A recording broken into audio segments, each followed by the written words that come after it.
all 5th generation NNT series come with the fantastic new smart Apillar display. The Apillar display takes over from where we used to have the dashboard display. We don't have that anymore, and now it's only the Apillar display.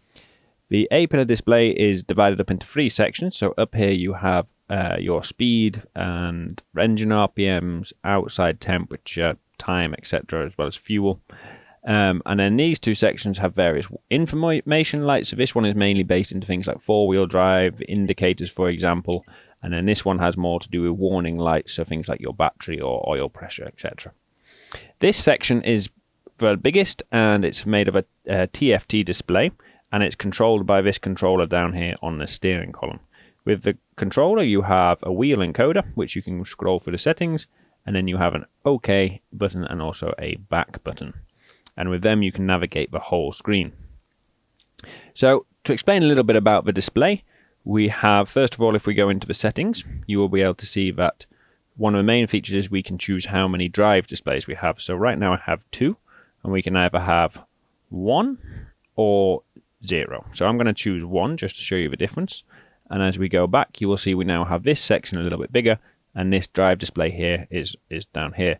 Now if I want to change that, I can simply roll the wheel, jump down onto here, and then I can select the different information I want to see. So for example, if I want to have oil temperature, transmission temperature, that kind of thing, it can be there.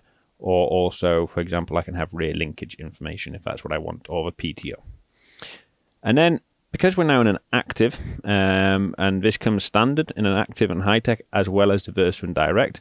In the active and high-tech, you have a lot of settings behind the screen. So if I press the OK button and roll up to where it says settings, I can then see that in here we have all kinds of different settings. So all the settings for the tractor are now in here, like I said.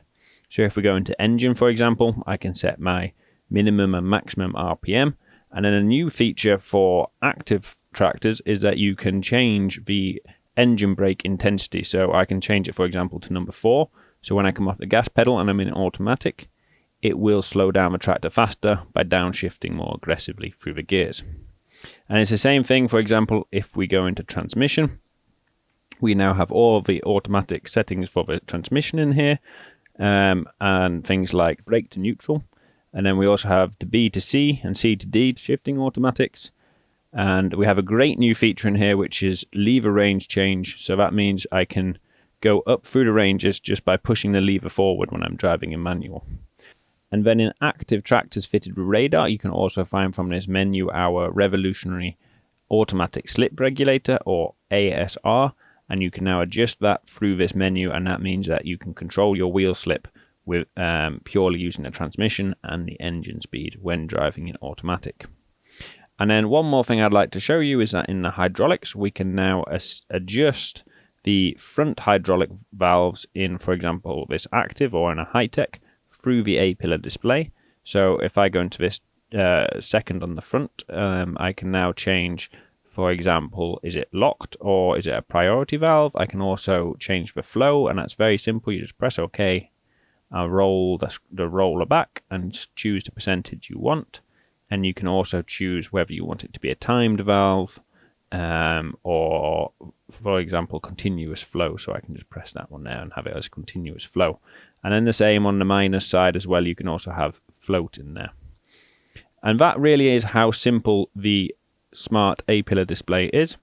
You can find it also with Versa and Direct tractors, but in those tractors it has less settings, as obviously our award-winning Smart Touch does the most of the work.